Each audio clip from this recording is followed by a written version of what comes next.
Jordan, what this season meant to you, being able to play for your hometown in Houston and stuff so far?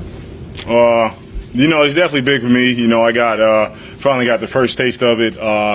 Back in week one when all my family, I had about maybe 25, 26 members out here. And for the first time, it just felt it was a good experience, feeling all the family out, being able to make it to a game and not having to be a struggle, and then being able to hang around with them, see them during the game. After the game, I went up in the stands and spent the time with them. So it's a big thing for me playing down here. How much has your, NFL life has changed since being able to play in your hometown versus when you was in New York? It's a good bit different. A lot. It's easier for the family and a lot of the friends from back in Georgia can make it down and everything. And it's just that much black. This will be the first year I ever got to have Thanksgiving with the family since maybe back in college. Even maybe since 2015 was the last time I had Thanksgiving at home with the whole family. You've had success in the league before. How do you kind of stay patient when you weren't active on game days to now give your chance? It's just something I came to. It's a mindset I developed back in my third year with the Jets. I just said I'm not going to waste the energy and waste the time worrying about things that are outside of my control. And I just kept my head down and just do what I'm supposed to do. Never change. You never get too high, you never get too low, and you don't let outside circumstances change who you are and change your core. You just go out there, do what you're supposed to do, and stay the same man you were.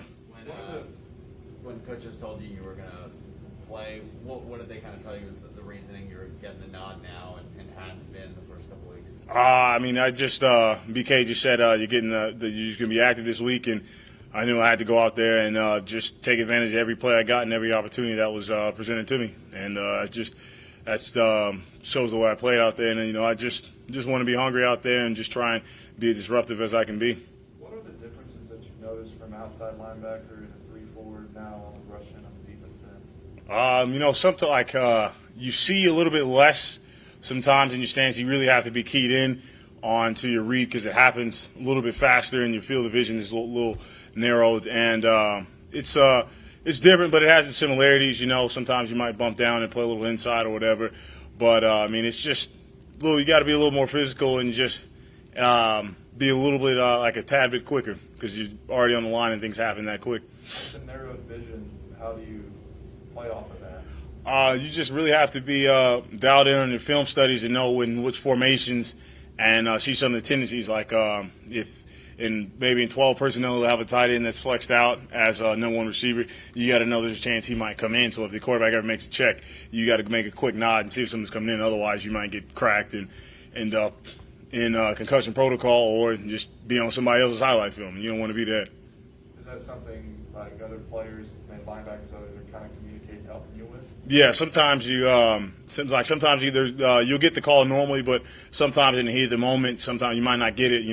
It might be a quick motion. It's just motion in, set hut, so they might not be able to get it out. So you really just got to be dialed in on your keys and your film study. You gotta keep your head on the swivel a little bit. That's exactly it. Otherwise, you'll be on somebody's T-shirt. Any more questions? Have you been on somebody's T-shirt before? Nah, but Shady McCoy shook the hell out of me my rookie year. On an inside stunt. I thought I had him dead to rights, and he did a little move and was 5 yards downfield by the time I took one step. Yeah, that was my welcome to the NFL moment right there. Do you feel that in the times, like at what point do you feel like, all right, you get the welcome to the NFL? Do you feel like, at what point do you feel that you're giving that to other people? You feel like you belong? I've sort of felt like that in my third year. I finally was getting on the field more in third down, and then some of the stunt packages. My first couple of years, I wasn't really, and I was just a big run stopper. And then third and fourth year, sort of started being on the other side of things, and it was a nice feeling not being the one getting welcomed. Obviously, there are a lot of guys getting their chance at different spots, different positions, getting looks. Do you feel a sense of like I need to prove something this year to either stay here or go there? Like how do you approach that and recognizing how that's being played out? It's sort of something. That's sort of been the way I always try and prove.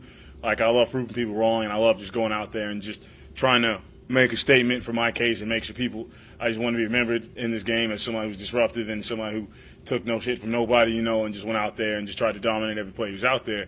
And a lot of guys have that same mentality. So it's like when a situation like that presents itself, you sort of already are trained to operate that way, and it just helps everybody else out, knowing that everyone's competing with each other, everyone's working. That you can't really slack off, but it makes you better as a player going through all those situations. All good. Thanks, guys.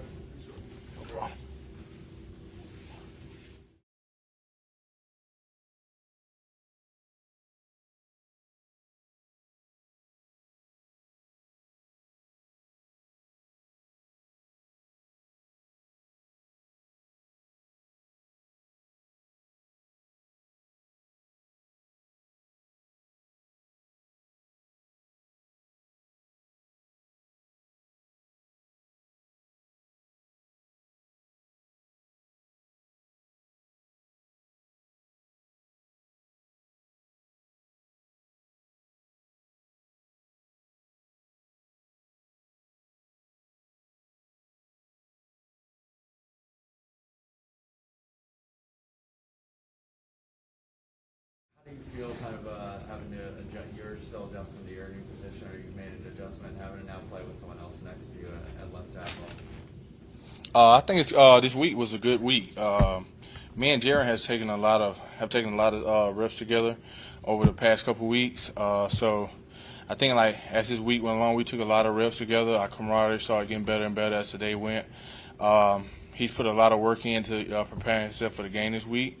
And so our goal this week is just to be a better group, and I think that he can come in and play pretty good football for us to, get better as a group. Coach Kelly and Coach Campbell both said that with the injuries you guys have had at left and right tackle, that if there were more injuries, they would feel comfortable moving you to tackle again in a pinch if need be. How in a given week, how much time do you spend still repping at tackle?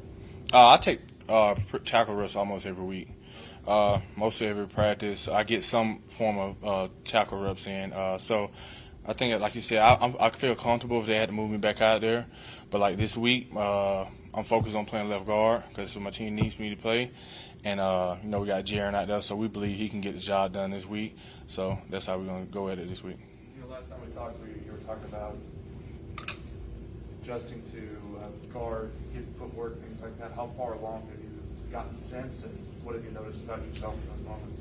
Oh yeah, I just said like this here. I feel like I've got better as the weeks went along. I think last week probably was like one of my best weeks. So my goal is for this season is just to get better and better each game, and just to build off that, and just continue to be the best player I can be to help this team win. And I think as I keep attacking my goals for the season and practicing on my craft and stuff like that, I only get better every week. Did you face up against Buckner for any reps at all when you guys played him last year? Yeah, I think I had like a couple of reps when they were running TEs and stuff in games, and had a couple of double teams when I was blocking and stuff like that. He's a really good player, and I had to prepare for it this week. I think it's gonna be a good matchup. So facing him on the outside in those few reps again, I mean, how much can you even apply from that amount of time against him now that you're gonna be? Well, I really don't consider like that those reps to be like anything, to be honest. Like I'm going at him as if I never played him before. I watched a lot of film on him. The reps I had at tackle last year against him were totally different on how it's going to be at guard. So I'm just preparing. And that time I was on the right side too. So now I'm on the left, so it's totally different. But I feel like it's going to be a good matchup, and I'm prepared to play. Coach Kelly and Davis Mills said that some of the reasons why the running game has been ineffective is because of the communication. Is that how does that play into going into a game? Oh yeah, communication is one. Everybody look at the physical side of football, and it's a big part. But I think communication and the mental part of the game is one of the most unseen things that people see. Because if you don't got communication right, and guys just be going anywhere, you just leave guys unblocked. One side of the line going one way, the other one going to this guy, and just create a lot of problems with the run game. So I think run game you had to communicate to pick up the right guys, and I think this week we had made a big emphasis on that, communicating, doing a little extra communication after practice as a group, and I think we should do pretty good this week.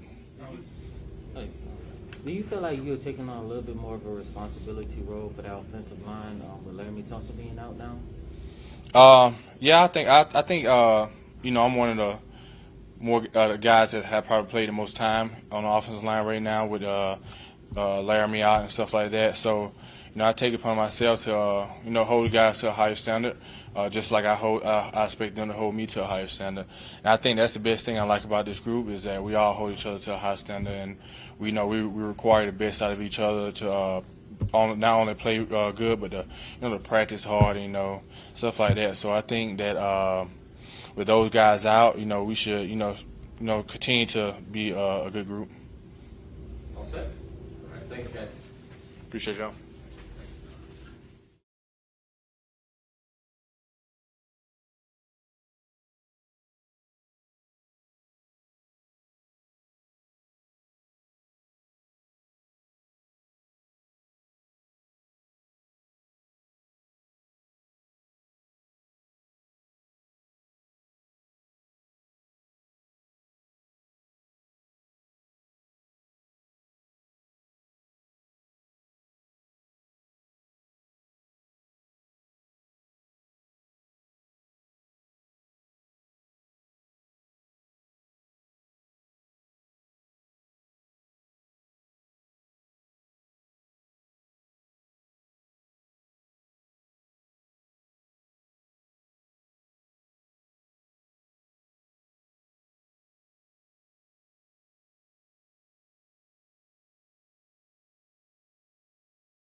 Good. How have you prepared to, whenever you had to step in last week, how did you feel stepping in there? I felt good. Just taking the reps and stuff throughout the week, I still get some reps, and then just focusing on what I need to improve on personally. While doing the scout reps, I felt pretty prepared going into the game.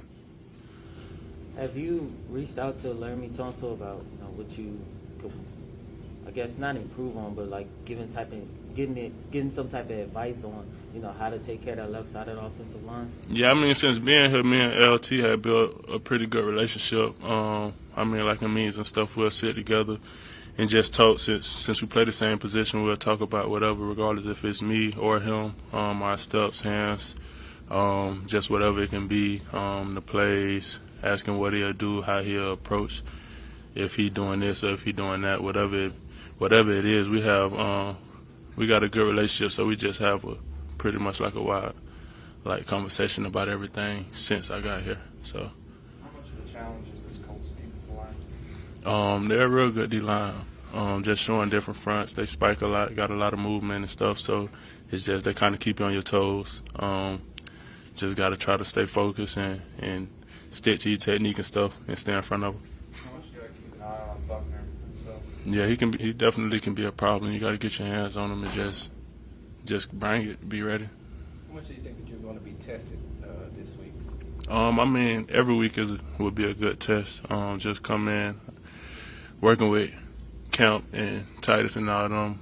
Just everybody is just staying prepared, going over what I need to focus on, and just being prepared for the opportunity. Do you think that they're going to try to bring a little extra pressure only because Larry's not there and you are?